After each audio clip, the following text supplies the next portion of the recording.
प्यारे बंधुओं, मैं अपने इस 48वें वीडियो में यानी 48th वीडियो में चर्चा करने जा रहा हूँ एंगर एंड टेंशन के बारे में।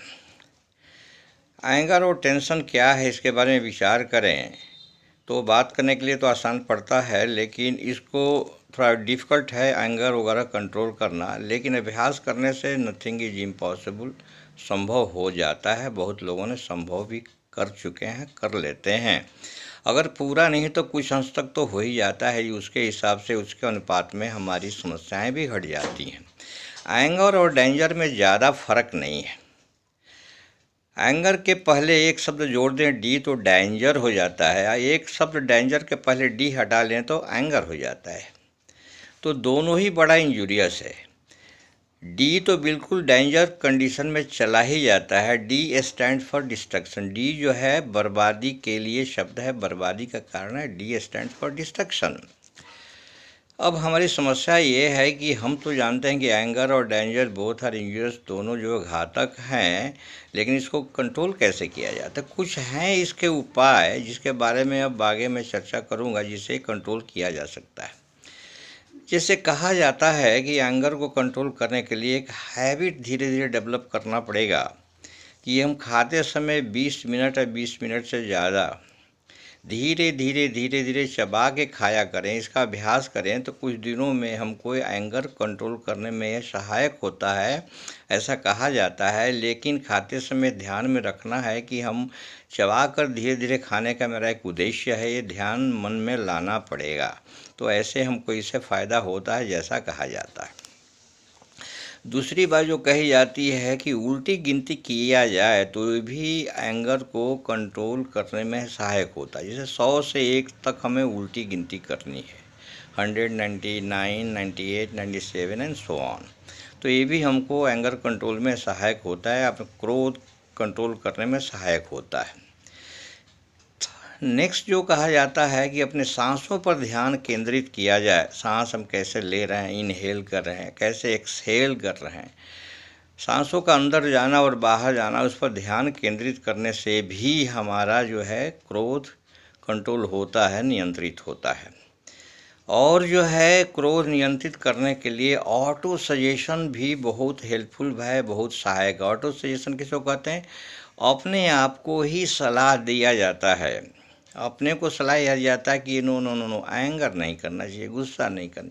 गुस्सा जो है बड़ा घातक है, बड़ा इंजूरियस है। वो अपना नुकसान देता है, परिवार को नुकसान देता है, मनी का फाइनेंशियल नुकसान देता है, समाज में इज्जत का नुकसान देता है। ईगो को कंट्रोल करके गुस्से को कंट्रोल करने का प्रयास करना चाहिए।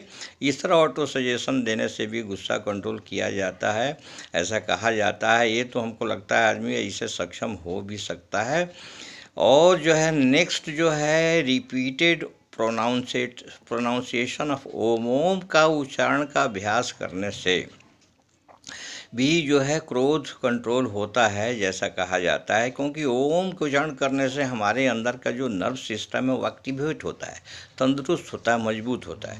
ओम से मेरा आचरण सुधरता है, ओम से मेरा जो मुंह से स्वीट वर्ड्स उच्चारण सुधरता है, ओम से मेरा जो है थिंकिंग सुधरता है, मनन सुधरता है।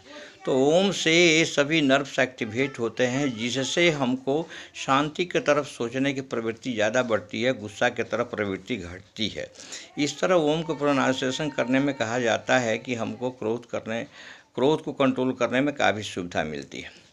एक बार युधिष्ठिर भी भीम से बोले थे कि भीम, क्रोध पर काबू पाना भी एक महान वीरता है।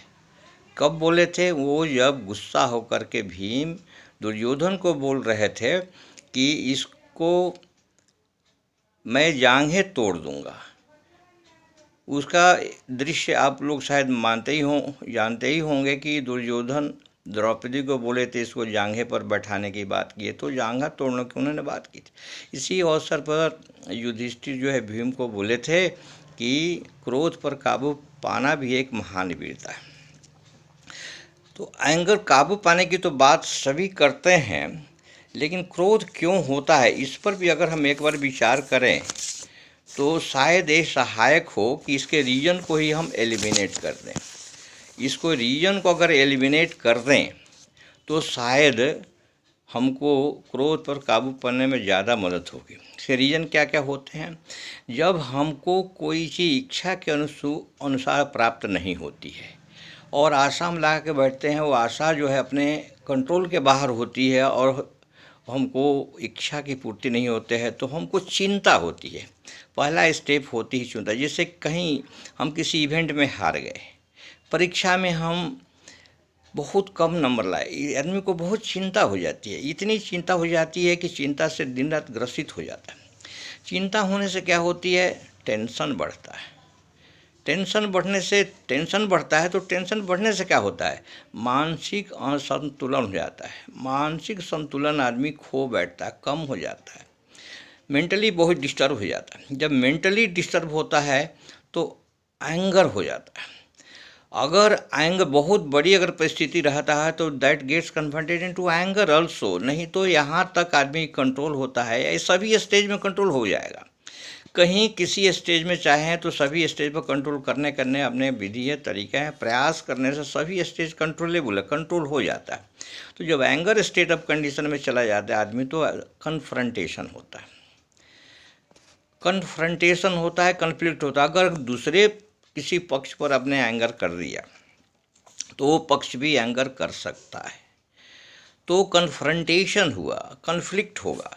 और जब कन्फ्लिक्ट होगा तो that gets converted into violence also sometimes. जब ये वायलेंस होता है तो अब स्थिति बहुत बुरा चली जाती है। फिर कोर्ट कचहरी और फाइनेंशियल लॉस, प्रेस्टीज और एवरीथिंग, बहुत नुकसान होता है। जब इतना नुकसान के बारे में हम सोचते हैं तो ऑटो सजेशन के हिसाब से हम अपने आप को संतुलित कर सकते हैं। तो इसके रूट कारण क्या हो गया? रूट कारण ये होगा कि जब हमारी इच्छा के अनुसार हमारे परिणाम नहीं मिलते हैं तो हमारी चिंता होती है, वहाँ से स्टार्ट होता है। परिस्थिति कई बार बड़े नाजुक हो जाती है। तो इस हालत में जो है हम जब हमारी चिंता हो तो उस अनहोनी को हम स्वीकार करें।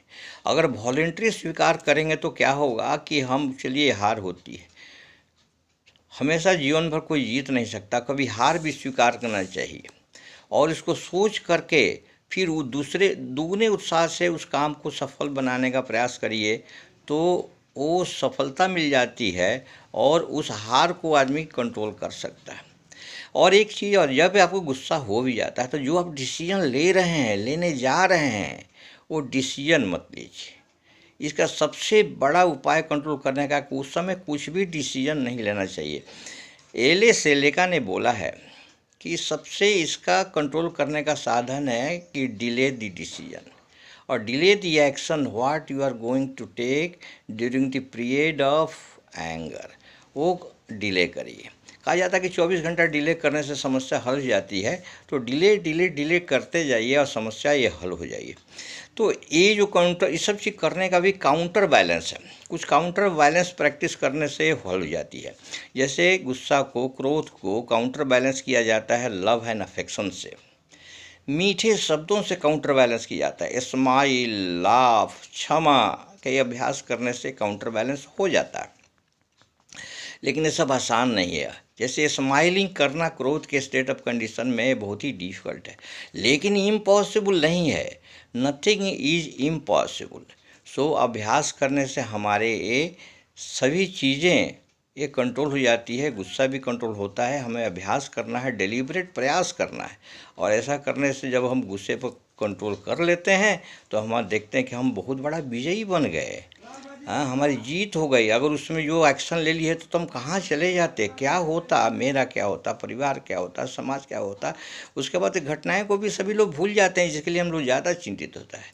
इन्हीं शब्दों के साथ मैं अपने इस वीडियो को विराम दे रहा हूँ और आप लोगों से निवेदन है कि इसको लाइक करें, शेयर करें, सब्सक्राइब करें।